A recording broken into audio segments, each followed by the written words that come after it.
وہ اپنی بہن کو کہہ سکتے ہیں اس رات کہ یہ تجھے اتنی تسبیحیں دے رہا ہوں، فلاں فلاں اعمال دے رہا ہوں، جنت واجب ہو جائے گی پڑھنے سے؟ وہ اپنی بہن کو بتا سکتے ہیں اس رات کہ فلاں فلاں مکہ مکرمہ کی ریاست ہمارے پاس آ گئی، اتنے باغات دے دیے جائیں؟ لیکن نبی علیہ السلام نے اس رات جو گفتگو کی ہے اپنی بہن کے ساتھ، زمین پھٹ گئی تھی۔ کیا فرمایا پیارے پیغمبر علیہ السلام نے؟ فرمایا ہانی یہاں بیٹھو میرے سامنے۔ ام ہانی رضی اللہ تعالیٰ عنہ سامنے بیٹھ گئی۔ فرمایا ہانی سچ سچ بتاؤ، آپ تو میرے سے عمر میں بڑی ہے نا، آپ کو یاد ہوگا کہ جب میں اپنی والدہ کے شکم مادر میں تھا، جب میں اپنی ماں کے ابھی پیٹ میں تھا، تو تقریباً 2 ماہ پہلے میرے والد حضرت عبداللہ میرے ابو جان کا انتقال ہو گیا تھا۔ تو نبی علیہ السلام نے فرمایا ہانی میں نے تو اپنے ابا حضرت عبداللہ کو نہیں دیکھا، میں نے دیکھا ہی نہیں اپنے والد کو، تم نے دیکھا۔ بتاؤ آج کی رات بتاؤ کہ میرے ابو سیدنا عبداللہ کیسے تھے؟ ام ہانی زاوتدار محمد رسول اللہ کی آنکھوں میں آنسو، فتح مکہ کی رات کس کو یاد کر رہے ہیں؟ اپنے والد کو جن کو دیکھا نہیں ہے رسول اللہ صلی اللہ علیہ وسلم۔ ہانی نے سیرت بیان کرنی شروع کی ہے۔ یا رسول اللہ صلی اللہ علیہ وسلم، حضرت عبداللہ بڑے حسین تھے، بڑے جمیل تھے، چلتے تھے تو یوں محسوس ہوتا تھا کوئی شہزادہ چلا جا رہا ہو، ان کے چہرے پر نور تھا، اور ہوگا بھی کیوں نہیں، جس شخص کی پیشانی میں محمد رسول اللہ صلی اللہ علیہ وسلم کا نور رکھا ہو کیسے ہو؟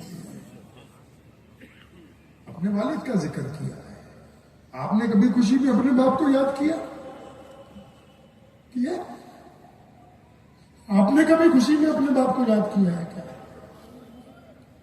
ہانی نے نبی علیہ السلام کے والد کا جب ذکر کیا تو پیارے پیغمبر علیہ السلام نے پھر دوسری بات چھیڑ دی۔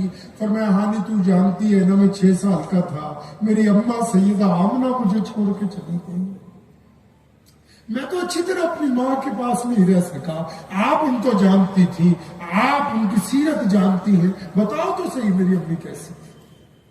آپ اگر سیرت کی کتابیں دیکھیں گے تو آپ کو یہ پتہ لگے گا حیرت انگیز طور پر کہ یہ جہاں محمد رسول اللہ آج مدینے میں آرام کر رہے ہیں، اس سے چند قدم فاصلے پر ہی محمد رسول اللہ کے والد حضرت عبداللہ کی قبر ہے۔ میرے پاس وقت نہیں ہے اپنے نبی علیہ السلام کو پڑھنے کا۔ سیدہ آمنہ پیارے پیغمبر علیہ السلام 6 سال کے تھے، ان کو گود میں اٹھا کے لے گئی مدینہ المنورہ، کیونکہ وہ وہاں کی رہنے والی تھی۔ میرے نبی نے جو ہجرت کی ہے وہ اپنے ننہال کی طرف کی ہے۔ وہ لے گئی تھی نبی علیہ السلام کو 6 سال کی عمر میں۔ کہاں لے کے گئی؟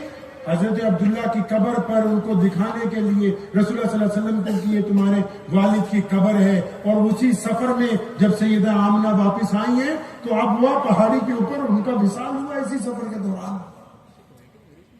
اب وہ واقعے کو پڑھیں گے اگر، سیدہ آمنہ ان کی عمر بہت زیادہ نہیں تھی، 25 یا 30 سال کے بیچ میں ہونی چاہیے۔ مختلف مفسرین نے لکھا ہے جب ابوا پہاڑ کے پاس سے گزری، ام ایمن رضی اللہ تعالیٰ عنہ اور سیدنا آمنہ موجود تھی۔ نبی علیہ السلام 6 سال کے، صرف 6 سال کے پیارے پیغمبر علیہ السلام، اور نبی علیہ السلام جب وہاں سے گزر رہی ہیں ان کی والدہ، اچانک ان کے درد ہوا ہے۔ آج کی زبان میں سادے طریقے میں سمجھ لیجئے کہ حضرت آمنہ کو ہارٹ اٹیک آ گیا۔ ایک لفظ ان کا جب میں پڑھتا ہوں، آپ بھی پڑھیے گا ضرور، تو آپ کو حیرت ہوگی۔ حضرت آمنہ رضی اللہ تعالیٰ عنہ فرماتی ہیں نبی علیہ السلام سے، 6 سال کے